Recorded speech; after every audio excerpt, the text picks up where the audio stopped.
अब सालों पहले मैंने ये कमिटमेंट की थी कि मैं इस दुनिया में कहीं भी किसी भी जगह में जाऊं, ये मैंने नहीं रखा है, लेकिन मैं इस वचन का प्रचार जरूर करूंगा।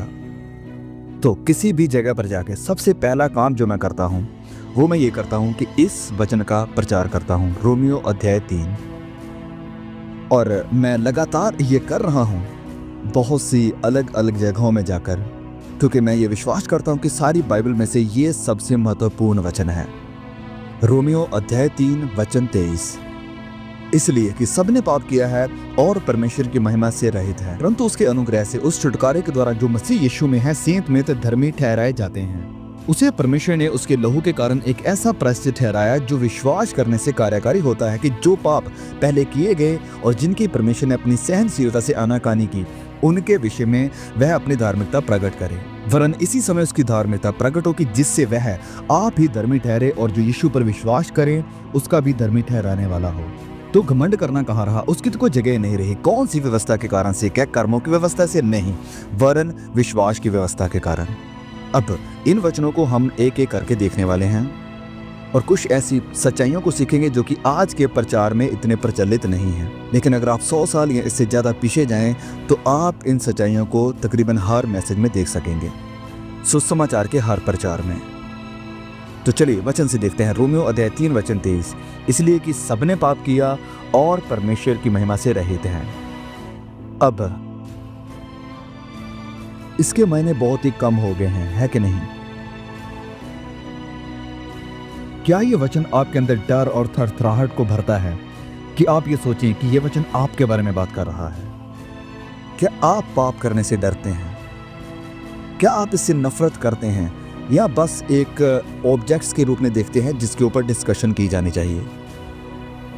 अगर हम बाहर जाकर किसी को कहें कि वह पापी हैं तो लोग आज हमारे ऊपर हंसेंगे, है कि नहीं? ऐसा नहीं कि लोग विश्वास नहीं करते कि ये बात सच है, वरन इसलिए कि वह लोग परवाह नहीं करते हैं। आप किसी इंसान को कहें कि वह पाप में है तो उसे इसकी कोई परवाह नहीं होगी। हमारा समाज पाप के ऊपर जी रहा है और बुराई को पानी की तरह पीता है। पाप का इस्तेमाल आज हो रहा है एडवर्टाइजमेंट में, कॉमेडी में, एंटरटेनमेंट में और हर एक चीज में। तो किसी को अगर कहा जाए कि वह पापी है तो इसका मायने बहुत ही कम हो चुका है। लेकिन ऐसा क्यों कि पाप को इतने हल्के में लिया जा रहा है? तो सुनिए, मैं ऐसे एक्सप्लेन करूंगा, क्योंकि लोग परमेश्वर को नहीं जानते हैं। तो आप किसी व्यक्ति के साथ पाप के बारे में बात करके, पाप के ऊपर जोर देके, पाप को एक्सप्लेन करके उसे पाप का असली रूप नहीं दिखा सकते हैं, और पाप का इंसान के ऊपर, समाज के ऊपर और कल्चर के ऊपर कितना बुरा प्रभाव है और आने वाली पीढ़ी पर क्या प्रभाव पड़ रहा है, इसका मायने बहुत कम हो चुका है। तो अगर किसी को ये समझना है कि ये पाप सच में कितना भयंकर है, उसके लिए उसे ये समझना बहुत जरूरी है कि किस महिमामय परमेश्वर के विरोध में ये पाप किया जा रहा है।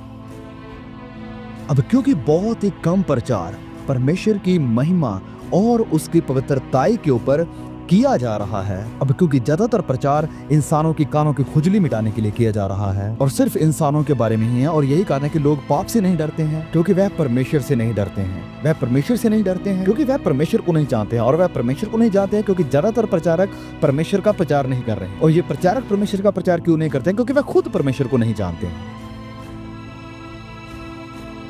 और हम चेन को देख सकते हैं, सही बात है ना? तो कौन सी बात है जिसे आज कलीसिया को जानना बहुत जरूरी है?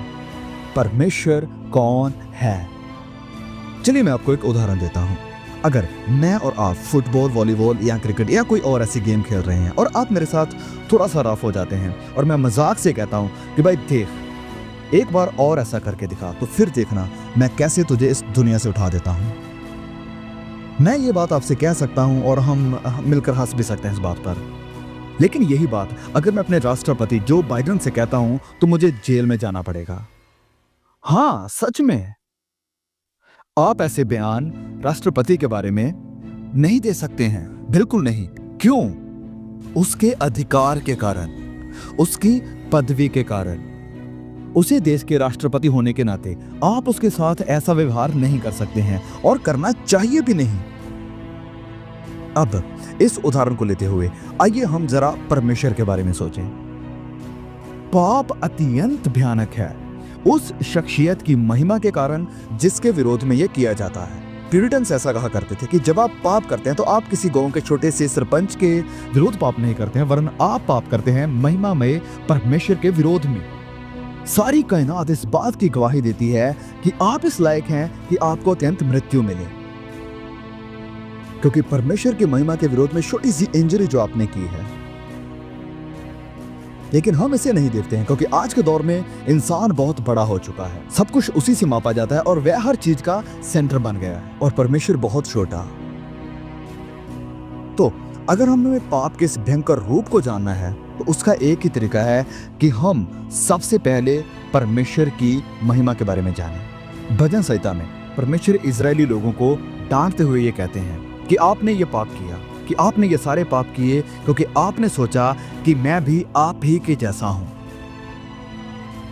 क्या आप जानते हैं कि रविवार की आराधना मूर्ति पूजा का सबसे बड़ा दिन होता है आज की हमारी ज्यादातर मसीहत में? हाँ, ऐसा है। और आपको पता है मैं ऐसा क्यों कह रहा हूं? क्योंकि अगर आप ज्यादातर कलीसियाओं में जाएं और पूछें कि उस परमेश्वर को डिस्क्राइब करें, बताइए जिसकी आप आराधना करते हैं, और आपको पता चल जाएगा कि उनका परमेश्वर बाइबल का परमेश्वर नहीं है। और मैं आपको बताना चाहता हूँ कि एक बार एक पास्टर मेरे पास आए और उन्होंने कहा कि एक सप्ताह की आप बाइबल कॉन्फ्रेंस करें हमारे कलीसिया में और परमेश्वर के एट्रीब्यूट्स के बारे में बताएं। और मैंने कहा कि ये बहुत खतरनाक होगा, और वे कहने लगे कि आप ऐसा क्यों कह रहे हैं?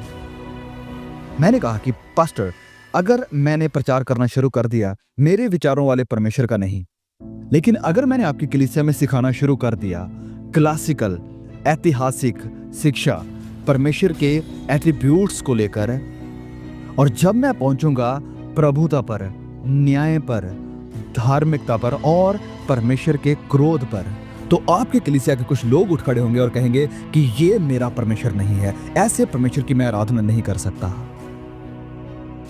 ज्यादातर लोगों को कोई आइडिया ही नहीं है कि परमेश्वर है कौन, बाइबल का परमेश्वर। तो वह क्या करते हैं, अपनी तस्वीर पर एक परमेश्वर बनाते हैं और जिस परमेश्वर को उन्होंने बनाया उसकी आराधना करते हैं, अपने जैसा परमेश्वर। लेकिन वह हमारे जैसा नहीं है। सब ने पाप किया। मैं इसे ऐसे भी समझाता हूं, कल्पना करके देखिए कि सृष्टि की रचना के समय परमेश्वर तारों से कहते हैं कि वह सब इस जगह पर सेट हो जाएं, और वह सब झुकते हैं और उसकी बात मानते, उसकी आराधना करते हैं। और वह ग्रहों से कहते हैं कि चलें और अपना रिदम ना छोड़ें, और वह सब झुकते हैं और उसकी बात मानते हैं। वह पहाड़ों से कहता है ऊपर आ जाओ, वादियों को कहता है नीचे चले जाओ, और वह उसकी बात मानते हैं। और वह समुद्र से कहता है कि तुम इस पॉइंट तक आना और इसके आगे नहीं आना, और समुद्र उसकी आराधना करता है। और फिर वह आपकी तरफ देखता है और कहता है आओ, और आप कहते हैं नो। और इस कारण सारी कायनात परमेश्वर की महिमा करेगी इस बात के लिए कि उसने आपको सजा दी है। अगर आप मसीही से बाहर हैं, और वे अपने हाथों को उठाएंगे और गवाही देंगे कि सारी कायनात के परमेश्वर ने आपका न्याय धर्म के साथ किया है। हमें कोई आइडिया नहीं है कि हम कितने छोटे और कितने लाचार हैं, और वह कितना महान, महिमामय और पवित्र है। सबने पाप किया और परमेश्वर की महिमा से रहित हैं। अगर हम इस वचन के इतिहास का अध्ययन करें कि इस फ्रेज को कि हम परमेश्वर की महिमा से रहते हैं, इसको कैसे इंटरप्रेट किया जाता था, तो आप पूरी तरह हैरान रह जाएंगे। क्यों? क्योंकि ये आज मैन सेंटर्ड हो चुका है। आज शिक्षा है कि परमेश्वर की महिमा से रह गए हैं कि परमेश्वर का आपकी जिंदगी के लिए बहुत ही बढ़िया मकसद था, लेकिन आप इससे रह रहे हैं, और इसी कारण परमेश्वर की आशीषें रुकी हुई हैं। आपके पास फेवर नहीं है, आप संपूर्ण नहीं हैं। इस वचन का यह मतलब नहीं है, यह आपके फेवर के बारे में नहीं है। जब यह वचन कहता है कि सबने पाप किया और परमेश्वर की महिमा से रहित हैं, तो सही इंटरप्रिटेशन, ऐतिहासिक इंटरप्रिटेशन और रोमियो की किताब की जो कॉन्टेक्स्ट की इंटरप्रिटेशन है वो ये है। यह वचन कह रहा है कि परमेश्वर को जानने पर भी उन्होंने परमेश्वर के योग्य बड़ाई और धन्यवाद ना किया। परमेश्वर ने आपको अपनी महिमा के लिए बनाया था, ना कि आपके स्वार्थ की संतुष्टि के लिए, अपनी महिमा के लिए, और आप उस मकसद को पूरा नहीं कर रहे हैं। आपने पाप किया है। आप समझ रहे हैं? यह वचन इसी के बारे में है। इंसान बिगड़ चुका है, दुष्ट हो चुका है। इंसान वो बनने के प्रयास में है जिस मकसद के लिए उसे नहीं बनाया था। अपनी जिंदगी को खुद बर्बाद कर रहा है, अपनी शांति को खुद खतरे में लेकर आ रहा है।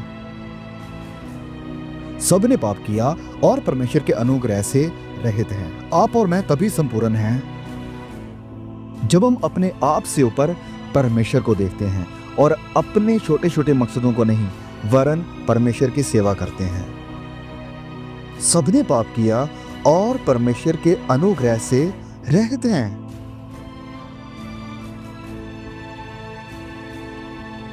और यह मनुष्य के लिए एक मुसीबत को खड़ी करता है। और इनफैक्ट सच्चाई यह है कि मनुष्य की एक ही प्रॉब्लम है और वो है पाप।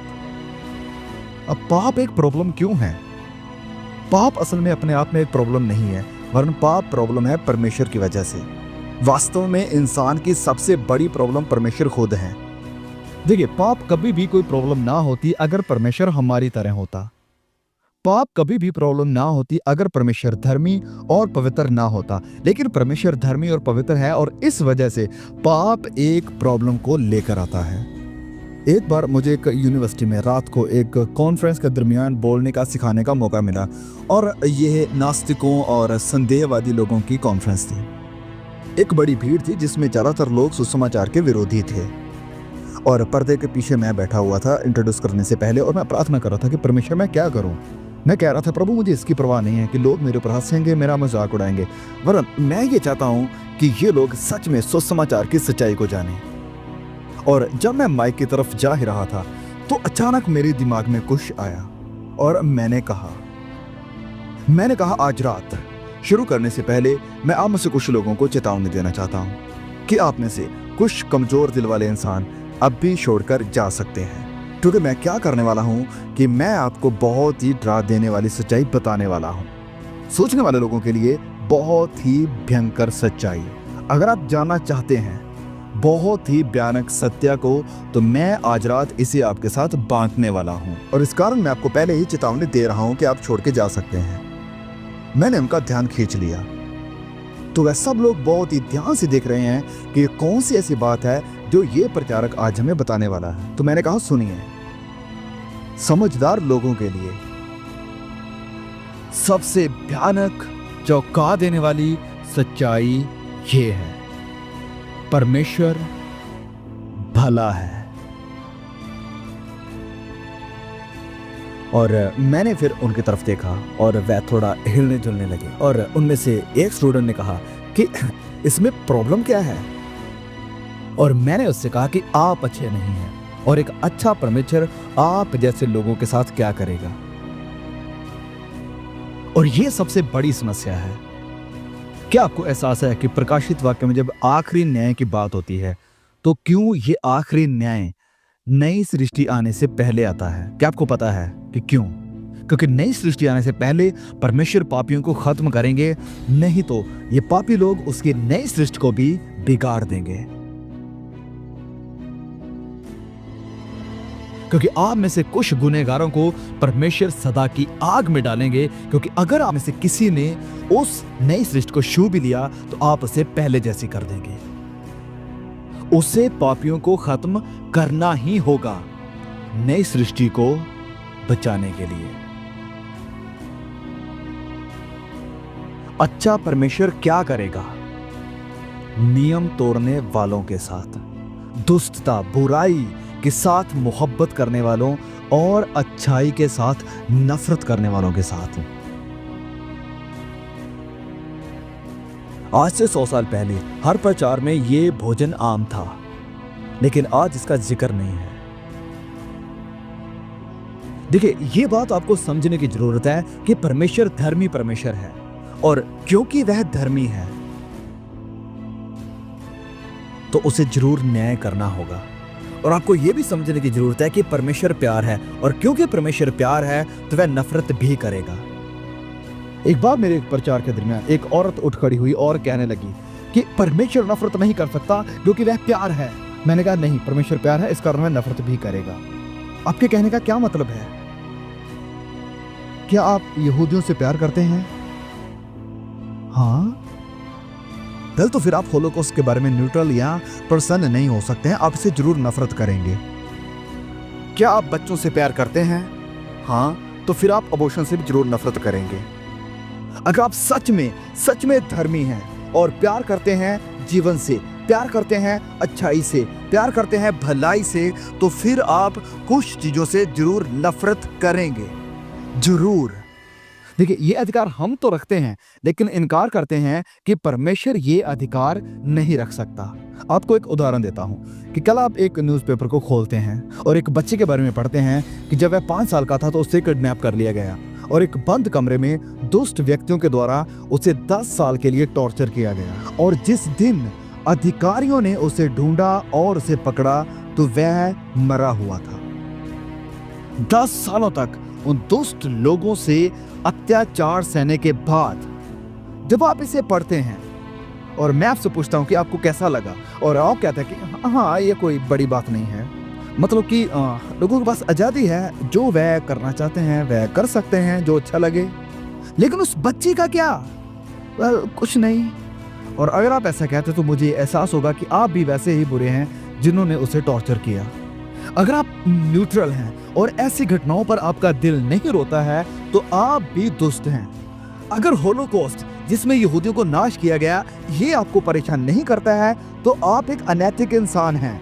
क्या आप मुझे समझ रहे हैं? ऐसी घटनाओं के प्रति एक सही रिस्पॉन्स क्या होना चाहिए? धर्मी प्रकोप। हर समझदार इंसान का ये रिस्पॉन्स होगा। और अगर हम बुरे होते हुए अंदर से जल सकते हैं जब हम सुनते हैं इस पृथ्वी पर हो रहे अन्याय के बारे में, तो इससे भी ज्यादा एक धर्मी और पवित्र जज क्यों नहीं जलेगा? आप में से बहुतों ने इस वाक्य को सुना होगा कि परमेश्वर पापियों से प्यार करता और पाप से नफरत करता है। मुझे माफ करना, लेकिन मैं आपको बताना चाहता हूं कि यह वाक्य बिब्लिकल नहीं है।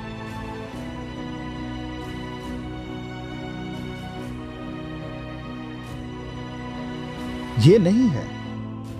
परमेश्वर पापियों से नफरत करते हैं। अभी मेरे साथ खोलिए भजन संहिता 5, लेकिन इस रोमियो में रहना आप।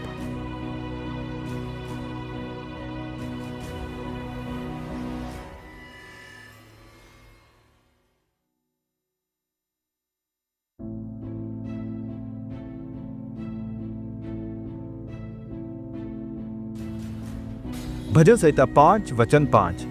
घमंडी तेरे सन्मुख खड़े होने ना पाएंगे, तुझे सब अनर्थकारियों से घृणा है। देखिए, यहां लिखा क्या है? क्या यहां लिखा कि परमेश्वर को अनर्थ कामों से घृणा है? यह वचन क्या कहता है? यह वचन कहता है कि परमेश्वर को सब अनर्थकारियों से घृणा है। यह पाप नहीं है जिसे परमेश्वर नरक की आग में डालने वाला है, वरन वह पापियों को नरक की आग में डालेगा। इसी पढ़ने के बाद आप शायद कहेंगे कि एक मिनट, यूहन्ना 3:16 का क्या? वहां तो लिखा है कि परमेश्वर ने जगत से ऐसा प्रेम रखा कि उसने अपना इकलौता बेटा दे दिया और दुनिया तो पापियों के साथ भरी हुई है। तो यूहन्ना 3:16 का क्या? हाँ, यूहन्ना 3:16 बाइबल में है और ये सच्चाई है। और भजन संहिता 5 भी है। आप समझ रहे हैं? भजन संहिता 5 भी है। और सही सिद्धांतों को ख्याल में रखते हुए सवाल असल में यह होना चाहिए कि इन दोनों सिद्धांतों को हम कैसे समझें बिना किसी एक को छोड़े। और क्या ये हैरानी की बात नहीं है कि प्यार से भरे वचनों को हम कभी नजरअंदाज नहीं करते हैं, वरन सजा और न्याय के वचनों को कर देते हैं। ये साफ साफ सिखाया गया है वचनों में कई जगहों पर कि परमेश्वर की नफरत जल उठती है बुरे काम करने वालों के ऊपर। ऐसा लिखा गया है बाइबल में। अब आगे बढ़ने से पहले मैं थोड़ा पीछे जाना चाहता हूं और आपको बताना चाहता हूं कि कुछ साल पहले मैं प्रचार कर रहा था और मैं ये कभी नहीं भूलूंगा। उस रात मैंने प्रचार किया था परमेश्वर की पवित्रता के ऊपर। और जब मैं स्टेज से नीचे आया और पीछे गया, 3 सेवक मेरा इंतजार कर रहे थे और वह बहुत क्रोध में थे। और उन्होंने कहा कि ब्रदर पॉल, हमें आपसे एक प्रॉब्लम है। और मैंने कहा कि ये क्या है? उन्होंने कहा आप असंतुलित हैं। और मैंने कहा कैसे? उन्होंने कहा कि आज रात आपने परमेश्वर की पवित्रता पर प्रचार किया और एक भी बार परमेश्वर के प्रेम का जिक्र नहीं किया। और मैंने कहा कि हाँ, ये बात सही है। फिर मैंने कहा कि क्या कल रात आप यहाँ पर थे? उन्होंने कहा हाँ। मैंने कहा कल मेरा सारा संदेश परमेश्वर के प्यार के ऊपर था और एक भी बार मैंने पवित्रता का जिक्र नहीं किया और आप तीनों में से किसी को भी इसके बारे में कोई प्रॉब्लम नहीं थी। मुझे लगता है आप असंतुलित हैं। शायद आपके अंदर कोई प्रॉब्लम है। आप समझ रहे हैं? क्या ये अचंभे की बात नहीं है कि प्रचारक को कभी भी डांटा नहीं जाएगा अगर वह ज्यादातर प्रचार प्यार के बारे में करता है और अगर वह जिक्र करता है उन सारे सिद्धांतों का जो साफ साफ वचनों में सिखाए गए हैं, जिन्हें बुला दिया गया है और आज सिखाए नहीं जाते हैं और मसीही इतिहास का हिस्सा है। और जरूरी बात, बिब्लिकल प्रचार का हिस्सा हैं, और अगर प्रचारक उन्हें सिखाना शुरू करता है तो लोग कहते हैं कि ये तो अजीब है, ये तो नॉर्मल नहीं है। हाँ, यूहन्ना 3:16 बाइबल में है, परमेश्वर ने जगह से प्यार रखा। लेकिन भजन संहिता 5:5 भी बाइबल में है, जहां लिखा है कि परमेश्वर अनर्थकारियों से घृणा करते हैं, मतलब नफरत करते हैं। अब आप इसके साथ क्या करेंगे? बड़े बड़े बाइबल के प्रचारक जिन्होंने इस सब को सिखाया है, वो शायद इस तस्वीर के साथ सहमत होंगे।